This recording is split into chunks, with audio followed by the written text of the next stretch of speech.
व्यग्रता, जो तावलापन होता है वो खत्म होता है, और ध्यान से जिन लोगों को एंजाइटी होती है वो भी खत्म होती है। ध्यान से कई तरह का जो शरीर में प्रकोप होता है वो सब दूर होता है। कल मैंने देवी भागवत के महात्म्य में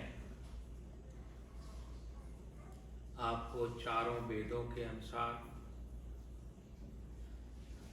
ब्रह्मा विष्णु महेश सदाशिव, ब्रह्मा विष्णु महेश तीन देवता हैं, वो हर युग में पैदा होते हैं, मतलब और सदाशिव वो एक ही देवत्व है जो निराकार है और साकार है। आवाज आ रही है आपको?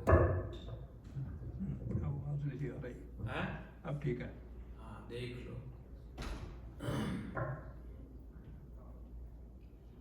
इसलिए कल मैंने उनका एक रूप का वर्णन किया था, अर्धनारीश्वर का।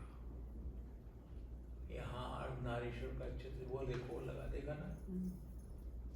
आधे में शिव हैं, आधे में पार्वती है। आदि गुरु शंकराचार्य, आदि गुरु जो 5000 वर्ष पहले हुए, वो स्तुति करते हैं भगवती जगदम्बा और सदाशिव की। क्योंकि कल मैंने आपको कहा कि शक्ति को प्रकट करने के लिए भगवान शिव ने शक्ति का आवाहन किया। आवाहन करके ये दो रूप धारण किए हैं। ये दो रूपों में सदाशिव और भगवती जगदम्बा, यहाँ सती और पार्वती नाम नहीं है, सदाशिव और जगदम्बा। इसलिए आदिगुरु शंकराचार्य स्तुति करते हैं, सरस्वत्या लक्ष्म्या विधि हरि शपथ नो बिहरते, रते पाते भृत्यम स्थिर। ये भगवान एक ही शरीर में प्रकट हो जाते हैं। सरस्वत्या वो ब्रह्मा, सरस्वती विष्णु, लक्ष्मी और महाकाली पार्वती। सरस्वत्या लक्ष्म्या विधि हरि शपथ नो बिहरते, रते पातिव्रत्यम स्थिरति, रमेण वपुषा चिरंजीवन नैवो क्षपिति पशुपाशं व्यतिकरा, परानंदाभिख्यम रसयति रसम त्वद भजनवान। ऐसे पराम्बा का आज कैसे प्रादुर्भाव हुआ देवी भागवत, ये मैं आपको थोड़ा कथा भी सुनाऊंगा। कल मैंने महत्व आपको समझाया था, उसका संक्षिप्त, तो कथा का क्या महत्व है उसका भी मैं सार बताऊंगा। तो इस तरह से अब मैं भगवती की स्तुति कर रहा हूँ, आप लोग ध्यान करेंगे और वही ध्यान अपने मन को त्रिकूट पर्वत पर ले जाइए। यहाँ भी महाकाली, महालक्ष्मी, महासरस्वती पिंडी स्वरूप विराजमान हैं। आज दोपहर को जब अवतार यहाँ आए तो मैंने बात की कि अवतार एक सत्य बताओ, तुम्हारे मन में देवी भागवत सुनने का, तो तुम तो यहाँ अमेरिका में रहते हो, इस तरह से आ नहीं सकता है। हमारे अंदर आ रहा है कि तुम्हारे गुरु ने कहा होगा। इनके आंसू आ गए। तो परम पूज्य अनंत श्री 1008 स्वामी सुग्रीवानंद जी महाराज ने 2 साल पहले इनके ऊपर बड़ी कठिनाइयाँ, कुछ ऐसी परेशानियाँ आ रही थी, तो उन्होंने कहा बेटा तुम देवी भागवत सुनो। तो मेरे भी तो भावुक तो हुई कि भगवती ने क्या प्रकट, क्या कृपा की, कहाँ से क्या संयोग। फिर इस तरह से यहाँ के board of trustee, chairman, vice chairman, अध्यक्ष, कोषाध्यक्ष, मंत्री, महामंत्री, ट्रस्टियों ने को आग्रह किया कि आपको देवी भागवत ही सुनानी है, जो पराम्बा की इच्छा। हम क्या कर सकते हैं? तो ये सत्य है कि बिना, इसलिए श्रीमद् भागवत में एक जगह मंत्र है, श्रीमद् भागवत आप लोग जल्दी में सुनते चले जाते हैं, कीर्तन में बह जाती है, लेकिन श्रीमद् भागवत में भी देवी भागवत का अभी जब मैं कहूँगा तो वहाँ भागवत भी आएगी, द्वापर का चित्रण भी होगा, वाल्मीकि रामायण का चित्रण भी होगा। तो उसमें एक ही बात कही, गुरु राध्या भवेत शक्ति। जो गुरु की आराधना करता है, शक्ति उसके घर में झाड़ू लगाती है, वो उसके साथ रहती है। हम आपको छोटी सी घटना कल की बता दूं। हम तो भगवती में ही रहता हूँ, यहाँ पूजन करता हूँ, भगवान शिव का दर्शन करता हूँ। यहाँ मुझे तो कुछ पता नहीं था कि यहाँ क्या है, कि शाम सुबह एक कोई कार्यक्रम हो रहा होगा यहाँ पर। और आज सुबह एक फ्लैश आया मेरे को कि यहाँ 2-4 लोग हैं।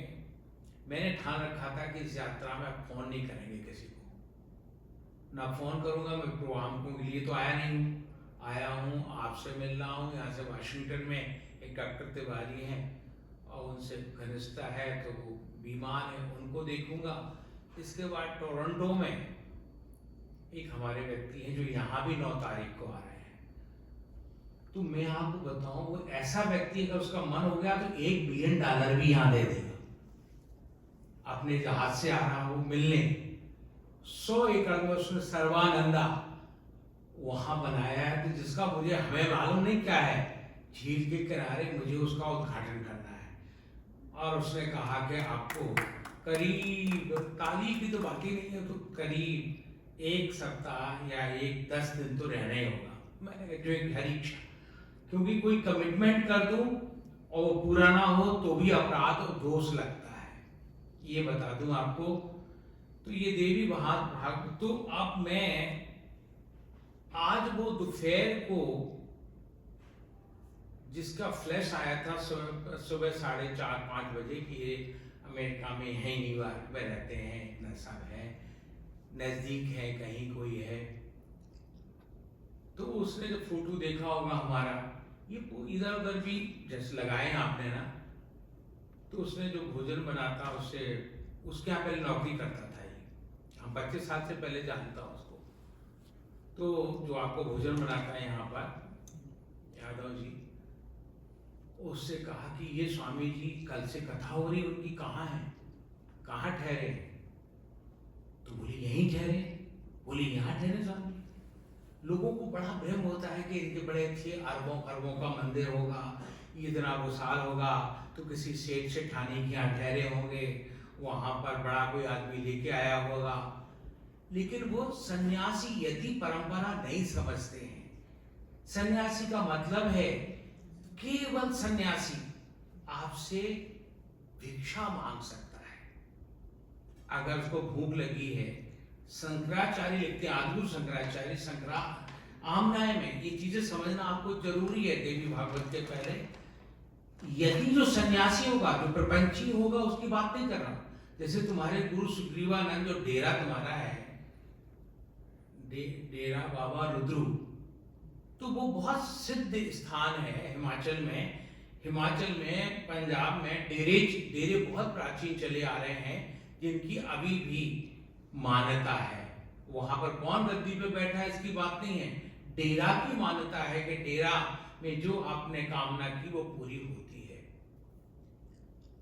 तो महाराज इस तरह से, अरे मैंने देरो कैसे? बोले स्वामी जी आपका फोटो देखा और इससे मैं तो आप यहाँ हैं। मैं आपकी कृपा से 25 साल पहले मैं यहाँ रहती थी, फिर आपने कहा तो स्कार्सडेल में हमारा परिवार चला गया है। अरे बाद में पता चला कितने मारवाड़ी आपको जान रहे थे, सबके स्वामी जी होंगे नहीं। तो मैंने तूने पहले क्यों नहीं पूछा, जो तुम बाद में पूछा? बोले नहीं, हमको बाद में आया कि इससे पूछें जो भोजन बना रहा है उसको, वो लोग अपने घर में जो नाम कहते थे तो वो लेके आया ऊपर। तो मैंने कहा बेटा मैं यहाँ आया हूँ और देवी भागवत ये गुरुमुख की है, गुरु राध्या भवेत शक्ति। जो गुरुमुख से संबंधित हैं, जिनका गुरु श्रीमद् भागवत गति गुरु राध्या भवेत शक्ति कहने का है। श्रीमद् भागवत में भगवान श्री कृष्ण कहते हैं कि गुरु और मेरे में कोई अंतर नहीं है। अगर आपने गुरु के प्रति श्रद्धा रखी है, गुरु के प्रति आपका विश्वास है, आपका विश्वास डमाडोल नहीं हो रहा है कि आज इसको गुरु किया, कल उसको गुरु किया, इसका मंत्र चेंज किया, उसका मंत्र चेंज किया। गुरु अनपढ़ है चाहे कैसा भी है, अगर आपने उसको गुरु स्वीकार किया है तो वही आपके अंतिम श्वास तक गुरु, गुरु माने प्रकाश, वही गुरु है। वो बदल नहीं सकता है, आपका मंत्र बदल नहीं सकता है। ये जो तथाकथित लोग कहते हैं कोई बात नहीं है, किसी को मस्ती थोड़ा बदल रहे, कार्य थोड़ा बदल रहे, ये गुरु मंत्र है। तो भगवान श्री कृष्ण भागवत में कह रहे हैं, हमने यहाँ पर लीला अवतार लेकर के गुरु के आश्रम में गया हूँ, उनसे मंत्र लिया है, गुरु की कृपा से ही ये सब काम हो रहा है। ये कौन कर रहा है? गुरु कृपैव केवलम, भगवान श्री कृष्ण कह रहे हैं।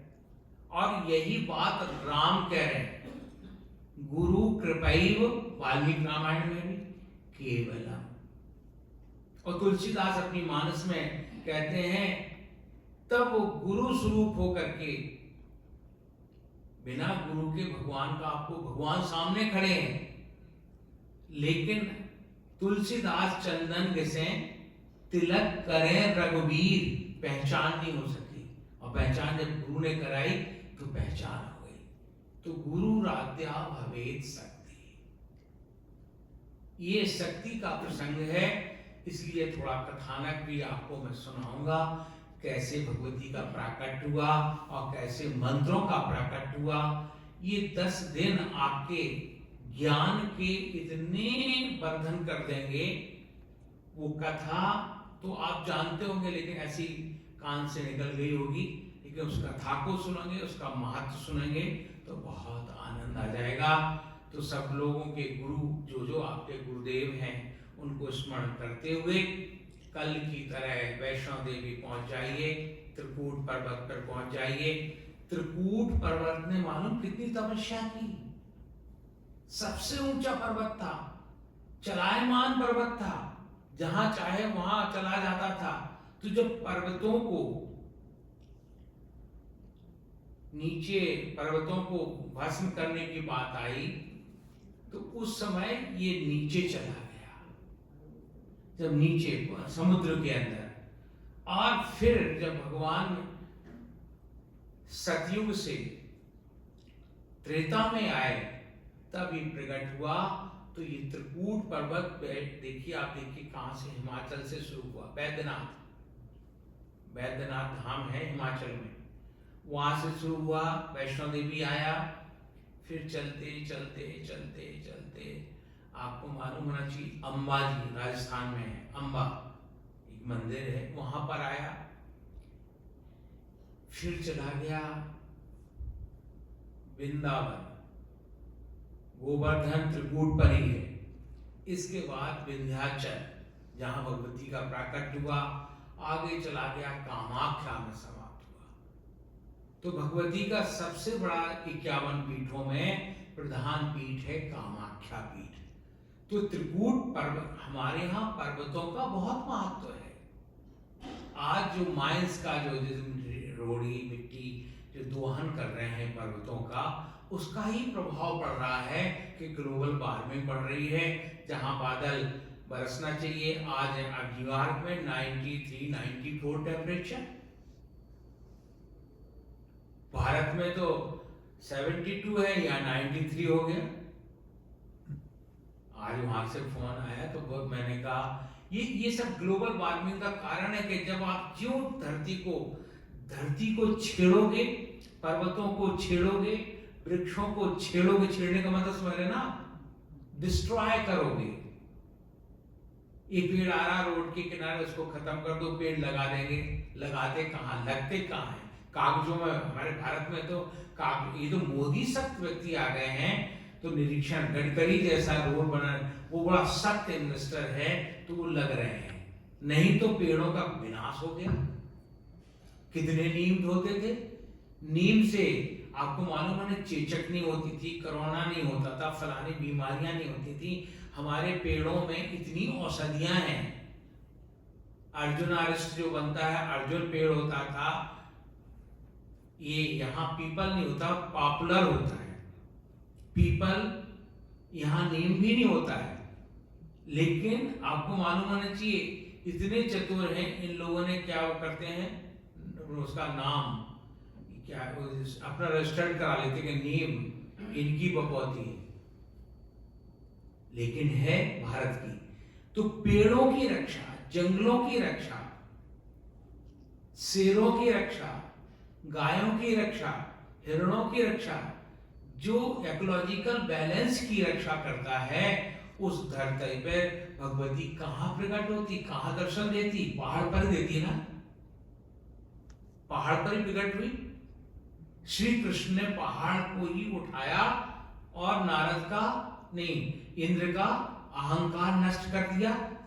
ब्रह्मा का भी अहंकार था, उसका भी नष्ट कर दिया। तो भगवान श्री कृष्ण ने क्या किया, जिन बड़े बड़े ब्रह्मा को जैसे को अहंकार आ सकता है, इंद्र को अहंकार आ सकता है, जिनकी शक्तियां दे करके, तो हमारे यहाँ चार चीजें, चार वेद कहे थे आपको, और चार चीजें,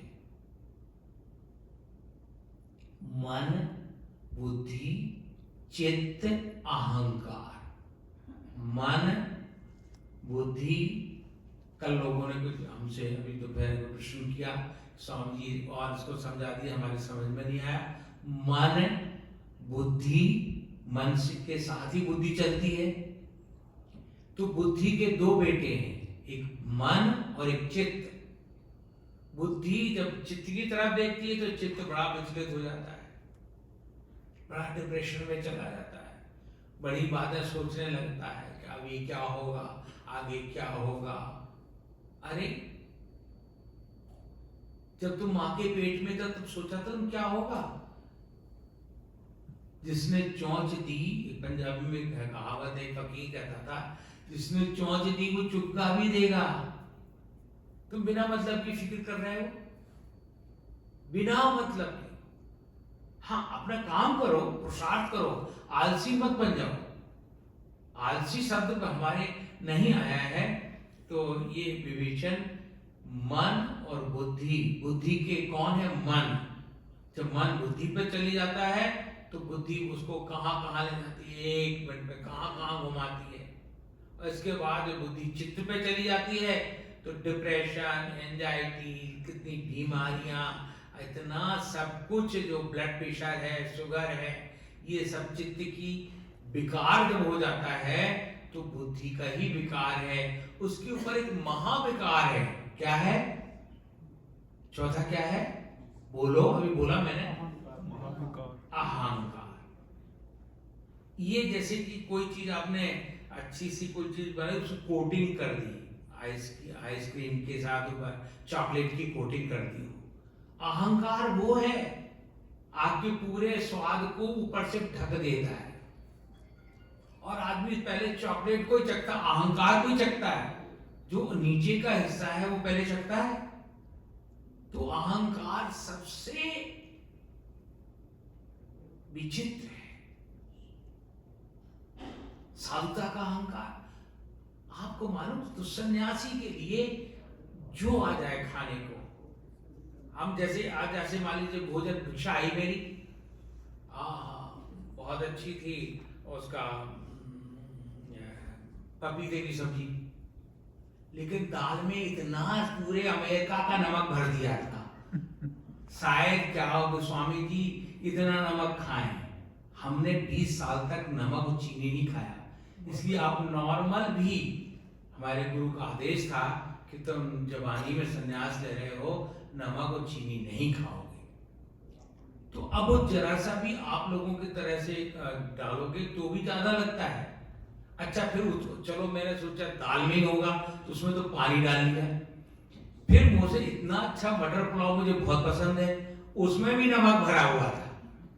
मैंने कहा नमक, मटर पुलाव में नमक तो कोई डालते नहीं, भूल से पड़ गया होगा कहीं, तो मैंने उसको उसमें डाला और नमक फिर बढ़ गया। फिर मैंने कहा भैया अब मैं ये नमक इसमें कितना पानी डालूं। अंत में भिक्षा थी, गुरु कहते थे तुम्हें किसी को कहना नहीं, और पानी, खूब पानी मिलाया, पी गया, क्योंकि भिक्षा छोड़ भी नहीं सकता। वे हमारे जीवन में भिक्षा के लिए सन्यासी को पहले 5 साल तक भिक्षा पे रहना पड़ता है। मेरे गुरु का आदेश था, तुम फ्रेंच पढ़ाते थे, जवाहरलाल यूनिवर्सिटी में प्रोफेसर थे, तुम सन्यास ले रहे हो, जवान हो, तो जहां सफदरजंग निकले जो दिल्ली से परिचित है, कथुरिया साहब वगैरह जानते हैं, वहीं हम रहते थे। बोले तुम यही मांगोगे क्या? क्या मांगोगे? भिक्षा। तो एक खप्पर था जैसे मैं अभी भी रखा मेरा, तो मैं मांगने गया भिक्षाम देही, तो लोग कह रहे कितना हट्टा कट्टा, देखो चला आया भीख मांगने। मैं कह रहा हे भगवान गजब हो गया, ये तो भिक्षा क्या हो करके, ये अहंकार में चोट पड़ रही। इतने लोग इतना सुनाते थे, कोई कहता था मेरा झाड़ू लगा दो, पोंछा लगा दो, फिर खाने को देंगे। 4 दिन तक कोई भिक्षा नहीं मिली। हमने गुरुदेव से कहा कि सन्यास खूंटी पे रख रहा हूं, मुझे नहीं चाहिए सन्यास, इसमें तो बड़ी कठिनाइयां हैं। कोई भिक्षा नहीं दे रहा, पागल कर रहा है, अच्छा खासा पढ़ाता है, एक प्रोफेसर था, ये पागल हो गया लगता है। देखिए आप, पागल शब्द का प्रयोग सब बोले, ये तुम्हारा जो अहंकार है ना, जहां खड्डा होता वहीं पानी भरता है। तुम्हारे अंदर बहुत खड्डे हैं छोटे छोटे ज्ञान के, उस सबके, उनमें सब में पानी भरेगा। देखो तुम जाते रहो और पानी पियो, तुम्हें कोई भिक्षा नहीं दी, भिक्षा जब मिलेगी वही खाओगे। आप ताज्जुब करेंगे, 5वें दिन जब गया तो एक माता जी शिव जी का मंदिर से आ रही थी, अपनी टोकरी लिए, बोले बाबा। मैंने कहा हाँ माता जी, तो हमारे यहाँ से भिक्षा ले आए। मैंने कहा आपकी कोठी कौन है, मुझे तो पता नहीं। बोली ये वो है सामने, चलो मैं आपको भिक्षा देती हूँ। मैंने चलो, भगवती प्रसन्न हुई, कोई तो दे रहा है, तो उसके पीछे चला गया। उसने अंदर जाके अपनी बहू को इतना मारा कि तुमको मना करने का अधिकार नहीं है। तो मैं समझा अब तो भिक्षा मिलेगी। ये मार भी रही, सोच भी कर रही, क्योंकि सन्यासी को घर में प्रवेश मना है। जो सन्यासी बेडरूम में सो जाते हैं, मकान घरों में, ये निषेध है, पाप के भागे ये सब करो। तो बाहर ही थे। अंत में आई वो माता जी, बोले स्वामी जी अभी भिक्षा तैयार नहीं है। तो मैंने कहा यही तो उस बेटी ने कहा था। बोले उसको कहने का अधिकार नहीं है। देखिए अहंकार ही किस पराकाष्ठा का, मना करने का भी अधिकार उसको नहीं है। ये अहंकार का विसर्जन करने के लिए देवी भागवत और व्यक्तियों के अंदर जो 5 तत्वों से, 5 विकारों से, ब्रह्मा से जो लिखित कुछ प्रारब्ध है, वो नष्ट होने के लिए अवतार तुम्हारे तो सब होंगे ही, लेकिन इस मंदिर में मुझे, हमको, ये एग्जीक्यूटिव कमेटी के सब लोग बैठे हैं, इस मंदिर से पता नहीं जन्मांतर का कोई लगाव है मेरा।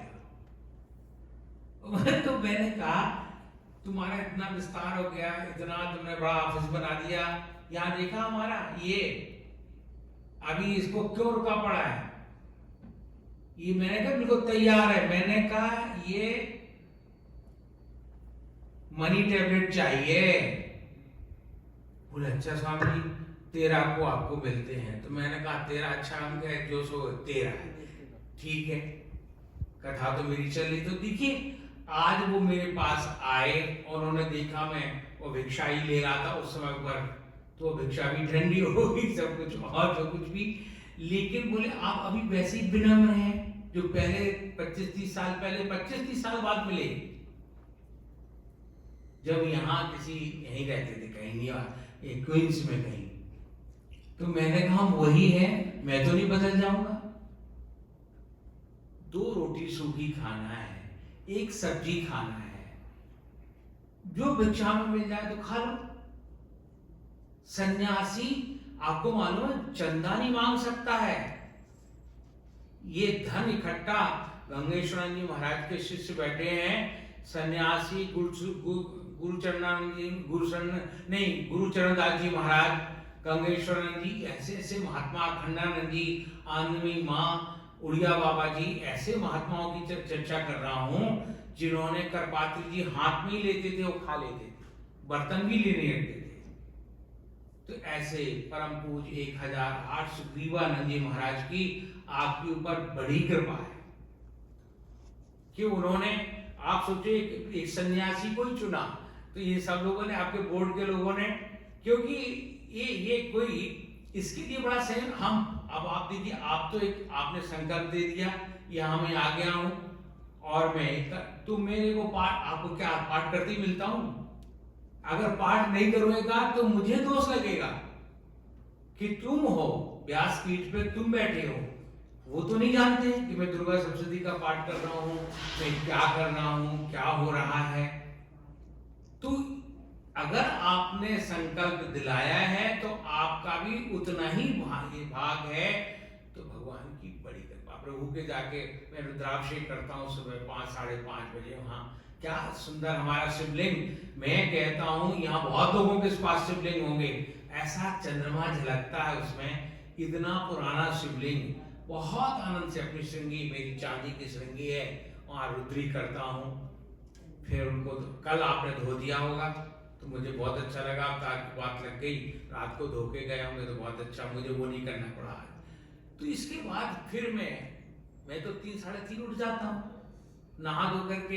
हमारे दीक्षित ने कहा आप इतने जल्दी नहा लेते? मैंने कहा हाँ, वो उठता, मेरे काम क्या है।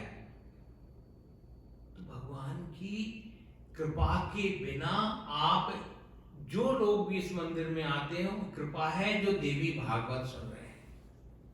हम वही आपसे फिर कह रहे हैं कि आपका मन, बुद्धि, चित्त, अहंकार का विसर्जन ठीक होगा और आपके जीवन की कई बीमारियां, कई तरह का वो सब ये नष्ट कर देती है। तो हमने ध्यान की ओर जा रहे थे, तो हम आपको पहले इसमें ही चले गए, ध्यान ही नहीं कर पाए। तो फिर भगवती को वहीं ले जाइए, त्रिकूट पर्वत पर अपने आंखों को बंद कीजिए, मैं मंत्र बोलूंगा।